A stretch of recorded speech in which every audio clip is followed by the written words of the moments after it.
কাবা ঘরের গেলাফ ধরে কানলেও আপনি আমাকে যে মিথ্যা অপবাদটা দিয়েছেন এটা মাফ হবে না যতক্ষণ না আমি মাফ করছি। কথা কি বুঝতে পারছেন?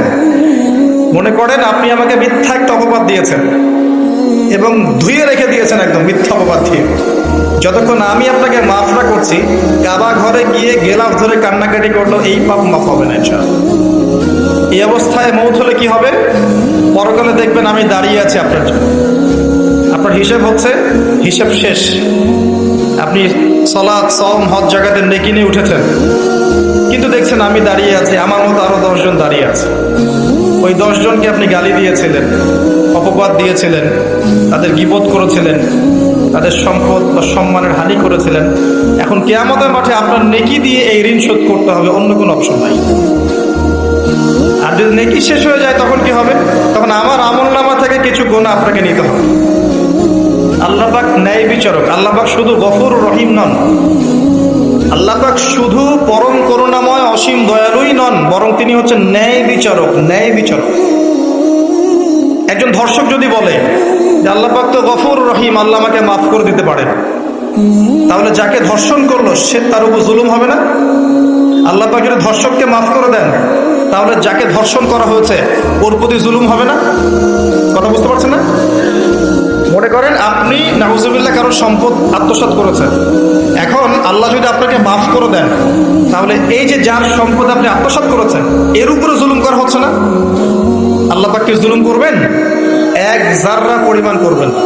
কাউকে অপবাদ দিয়েছে, কারো সম্মানহানি করেছে, কাউকে মিথ্যা অপবাদ দিয়েছে, কারো প্রতি হিংসা করেছে, বিদ্বেষ রেখেছে, কারো সম্পদ আত্মসাৎ করেছে, কারো জিনিস চুরি করেছে, ছিনতাই করেছে বা ডাকাতি করেছে, বা কারো সম্পদ আত্মসাৎ করে নিজের পেটে ভরেছে, প্রতিবেশীর জমি মেরে দিয়েছে, দুই প্রতিবেশী চাষের জমি জোর করে জবরদখল করেছে। এক কথায় মানুষের সম্মান, জান মালের সাথে জড়িত যে পাপ, এই পাপ আল্লাহর কাছে মাফ হবে না। তাকওয়া কি জিনিস? আল্লাহ ভীতি। নবী সাল্লাল্লাহু আলাইহি ওয়াসাল্লাম বলছেন, আত-তাকওয়া হাহুনা। তাকওয়া হচ্ছে কলিজার মধ্যে, কলবের মধ্যে। আমার দাড়ি, টুপি, জুব্বা, পাগড়ি থাকতে পারে, কিন্তু আমার কলবে কতটুকু তাকওয়া আছে এটা আল্লাহ ছাড়া কেউ জানে না। তাকওয়া সম্পূর্ণ আল্লাহ জানেন একজন ব্যক্তির মধ্যে কতটুকু তাকওয়া আছে। অনেক সময় বাহ্যিক চোখে মনে হতে পারে এই ভাইটা ইসলামিক পোশাক পরে নাই, দাড়ি আমার চেয়ে একটু ছোট, চলাফেরা কেমন জানি, সুন্নতি পোশাক নাই, ওঠা বসা চলাফেরা কেমন মনে হচ্ছে। কিন্তু কে জানে যে তার মনের মধ্যে এমন তাকওয়া থাকতে পারে যার কারণে সে আমার চেয়ে বেশি সম্মানিত হতে পারে না? আবার অনেক সময় মনে হতে পারে যে আমি এইসব চেয়ারে বসে আছি, বড় বড় ওয়াজ করছি, নসিহত করছি, অনেক বড় বড় কথা বলছি, কোরআন এবং সুন্নাহর সামাজিক কথা বলছি, পলিটিক্যাল কথা বলছি, কোরআন সুন্নাহ থেকে কথা বলছি, দেখে মনে হচ্ছে আমার পুরো দেহটা তাকওয়ায় ভরপুর।